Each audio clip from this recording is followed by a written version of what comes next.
Greetings, everyone. This is Quantum. Today I'm going to be visiting one of the most spectacular houses I have ever seen in my Wildstar career. So here we go. Good morning. It's a pleasure to meet you. I'm Emberlee, in the North American Exile Wildstar community. So, what kind of inspired you to make AT-AT? Now, I understand, of course, it's Star Wars, right? I mean, like, why would that Yeah, inspire you? absolutely. Star Wars naturally was the inspiration, and I didn't want to actually make an AT-AT. I didn't really want to make an AT-AT, but I wanted to make an AT-AT inspired creation. So, something that still has that Nexus Wildstar flair, but that's, distinctly inspired by Star Wars, kind of a nod to them, a tribute. I'd seen a lot of ships and all kind. We have an amazing housing community. There is so much fantastic talent in it, but I hadn't seen something along these lines and thought it would be interesting to, while pushing myself and my abilities, because my building was very rudimentary at the time, so I could kind of kill two birds with one stone and then make something that was familiar that people can relate to and evokes emotions in them. Kind of gave the community something new to look at, or newer to look at, while at the same time kind of honing my housing skills a little bit. I really wanted the inside right here to sort of represent an engine room, the powerhouse of the AT-AT, as far as the ability to walk around and power the legs. I wanted it to look cool. The coolness factor was So, huge, huh? yeah, the coolness factor drove this. So here's like one of the hinges to the legs, and I sunk a medical cot in there, where the power's just, you know, so visible and just give it an indication of power in this thing that drives it. Basically, in this room here, I was shooting for, it's not true at all to the AT-AT.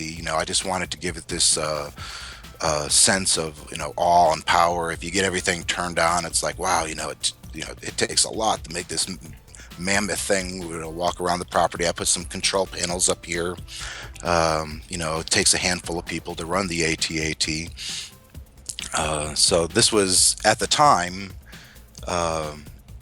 sort of my vision for the Nexus AT-AT powerhouse. As you walk through the door here, I wanted kind of another wow moment, like when you first come on the property. So I built a TIE fighter. Little TIE advanced here. It was tricky because I used the Chua triangle Oh, yeah. walls, Those are hard to line and up. getting those, they're really hard to line up. It took I'm not even going to embarrass myself by saying how long it took me to get these, where I was like, I remember way back when I was in high school and said that I would never use this stuff, and now I'm Yeah, like the using it, triangles and the angles, trying to figure it out. Precisely, yeah, and by the time I finished the AT-AT, I had pages and pages and pages and pages and pages, front and back, all over my desk, of coordinates and numbers and sizes, and so it was, but it's so much fun. It really is. It's just a glowing diamond in the game, because the game has a little something for everyone. And even if you don't like MMOs, or even if you don't like, questing that much, or if you're not into PvP or whatever, there's always this housing, for some people, and I enjoy it. The inside looks a little sparse. It's just kind of as far as I could go, but I try to put enough in here to continue to give the feel. Got a giant gear here, and the door swings down so the TIE fighter can go out under the legs and fly off and attack and do its thing. I tried to think of a few things to make it somewhat What, more, what quote people would unquote, actually, realistic. yeah, like what it would actually be like inside. It's yeah, precisely. There's so many people that I know would come here, and those like movie critics and things that would go, yes, but in the movie he's wearing a wristwatch. Yeah. I didn't want someone to say, well, how does the tie get out? So it makes you think a little bit as you build. A funny story. I have a T-shirt with a TIE fighter on this, and I point to people. I'm like, do you know what? Younger people. Uh, I'm like, do you know what type of plane this is? They're like, is that the Millennium Falcon? And I'm just like, no, oh no, no, no, no, oh no, no. see, that brings a tear to my eye just hearing that story. So I wanted people to get different views of the AT-AT. So I built a little maintenance platform down here. It really doesn't serve any purpose other than to give a sort of a bird's eye view of like the structure of the legs. You know, you can look down here through the glass or the um, you can see the legs, you know, the positioning and everything like that. I thought people would be fascinated by it and would enjoy having different perspectives on it. Just like you got the profile shot from across the property. Now you're under the belly on this maintenance walk, and you can kind of get this angle on the AT-AT. One of the most talked about features on the AT-AT is the head that's quote unquote looking around. I didn't want to build it straight and static looking. Even though that would have been much easier, because as we all Oh, know, much, in Wildstar, much angled easier. stuff is a nightmare. Yeah, and like I say, part of my goal was to push myself here. It was to say, okay, can I do this believable? Can I give as much life to something that doesn't move? You know, give it movement even though it doesn't move. And the head was important to me. I have this mental image of those giant AT-AT heads, you know, looking around and the guns firing and they're moving, and that's kind of what I was shooting for here. The downside of that is it makes the chairs and benches that you normally could sit on in here inoperable. They're pretty much just for looks now, because once you get them at a certain angle, they're just not usable, right? But it was worth it.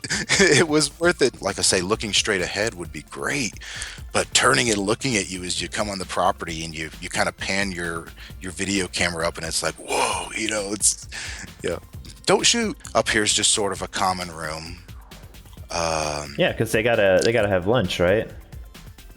Well, precisely. Yeah, you got to eat, you know, have meetings and whatnot. It's sort of a staging area. There's a little gaming table up there, some additional seating. It gives you there's some windows up here, which of course they wouldn't have had in the movie AT-ATs, but you know, so you can once again look at over the property. It gives you a sense of the scope and the size of my Wildstar AT-AT. I wanted people to be able to play in here as well.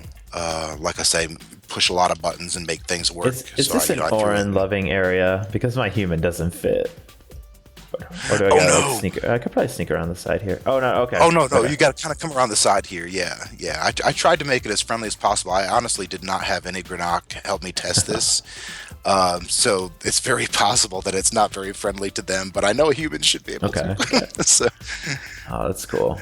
All right. There's a Yeah, little. yeah. So this is like the core.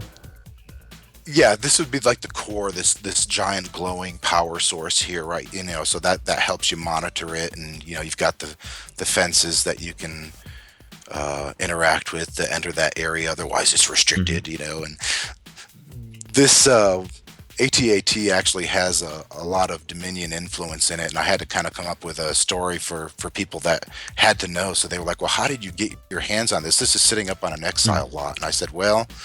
I said it's actually, you know, Dominion Chua Tech, you know, and it's one of their secret projects, and they were out giving it a test run, and Emberlee was there, and there's no bathroom on this ship. If you run around, you won't see a single bathroom. So they stopped and got I out was to use gonna the ask bathroom, about and a I bathroom. hijacked. Yeah, I said I hijacked it and took it, you know. So that's how Emberlee got this. You know, wouldn't want to have to go back and explain how you lost this new technology to the exiles because you had to use the restroom. Okay, and then up the stairs, and there's another Dominion cage, which just makes wonderful doors before they started giving us doors. So it opens up, and there's a med bay straight ahead. Probably not the best place for a med bay because, you know, it's going to be hard to limp up all these ramps and things after you've gotten shot in the leg. And back here's munitions. Some, you know, bombs and guns and swords and backpacks of supplies, crates and things. I built a little attack buggy Oh, that's here neat. using the The Exile drop cryopods, pod yeah? with some headlights on it. Yeah, Those- exactly. Those are great too. They are. They're fantastic tools. They're so flexible. You can use them for. Because I've seen you use you Any used a few of them number to of make things. the TIE fighter. Yes, yeah, precisely, yeah, and you can use the same decor piece, flip it around a different way, and someone new to the game wouldn't have any idea. To them, it's just another Mhm. object. But part of housing success is being able to look at an object and see a myriad of Mhm. things in it. What can I make out of this? What can I make out of that? And then the last floor that we've actually just about Dun gone through it. dun The last floor. dun. Yep. Doors open. I like it when you open a door to have something to look at. So, here's a cannon, a little automated cannon looking around. And so once again, not very realistic having a door come out on top of an AT-AT, but I wanted to give this final perspective. You get the perspective from the ground, the perspective from the maintenance walk under the stomach, the windows, in the cockpit and in the gathering area there, the common area, and then now you get your final perspective of size and space up here on top. I really ended up putting it in there because I expected people, if I didn't, to say, well, can I get on it? And I didn't want to No. say no. So I burned an awful lot of decor pieces making this where, You yes, can't go up here. can you get on it? Yeah, you sure can. You can climb all over it. Vision and perspective was important in building this. I thought when people saw it, they would want to crawl all Mhm. over it. So I tried to facilitate that as much as possible for the Nexus AT-AT, including getting on top of the head here and just sort of getting a bird's eye view. It's hard to see through the windows they put in the Mhm. cockpit, so now you don't have to worry about looking through the windows. You can actually crawl all over the top of this thing and look around and say, whoa, okay, wow, we're really up there. And it is. It's built at the very tippy top. I can push things through the ceiling of the property, but I can't build any higher than I built the back of this thing. So it's just, you're at the top of the property. What are your biggest tips for building a house? Not just necessarily like AT type size, just beginners tips that you learned through the course of building that really helped. Um, Whether you're building from your imagination or whether you're building, trying to make something, I found that it's a lot harder to actually reproduce something than to come up with something out of your imagination, because you're trying to build it as a existing image would be. But preparation, I downloaded actually 3 screenshots of AT-ATs for this. If you're not using something for inspiration that actually exists, then make some sketches and stuff. Get an idea before you get going of the size of your property. The properties aren't square, so or rectangular. They have some divots and things to them, and kind of get an idea of how you want everything positioned. The other thing is loosen up your mind. Some people walk in and they're just like, wow, I could never see using a red moon vent as a joint, in a giant, robot walker. Mm. So kind of loosen up your mind a little bit. Rotate pieces around. Don't just slap something there. What can it be? Not what is it, but what can it be? And that opens up a whole lot of doors. And our housing community, like I said before, I can't tout them enough. They're amazing. They're so creative, and they've found so many ways to use really just a handful of decor pieces. Mm. So kind of loosen up your mind. And the last thing, as far as like for the basic new builder, is don't say you can't. Everyone comes on the AT-AT property. Well, not everyone, but there's people that come on and they're just like, I could never do this. And I'm like, yeah, Mhm. you can. Because when I started housing in Wildstar, all I could do was slap a tree in the ground. And I was like, wow, I put a tree in the ground. This is awesome. And you just, keep pushing yourself. Don't give up. Don't say you can't do it. If you can envision it, you can do it. We have enough building blocks to do that with. Play with angles. Don't push yourself. Not to the point of getting frustrated or not wanting to do it anymore, but there's you can manipulate these pieces every way conceivable, just about, including in size. So play with angles, play with push yourself, but push your imagination, push your ability every property you make. Because I haven't been able to envision anything yet that I'm limited by, with the exception of the number of decor pieces we're allowed.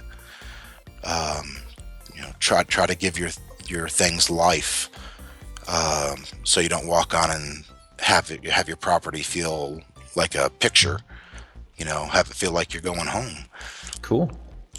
And as far as advice, yeah, that's probably the most of it. I could give all kinds of hints about lining things up and stuff like that, but really, don't give up. Don't say you can't, because that'll stop you in your tracks right there. If you say you can't do it, well, yeah, you can't. So roll up your sleeves and get yourself elbow deep in it and play around with it, manipulate it. Don't be in a rush. You asked earlier, I don't know if I ever answered or not, but it took between 5 and 6 weeks to build this.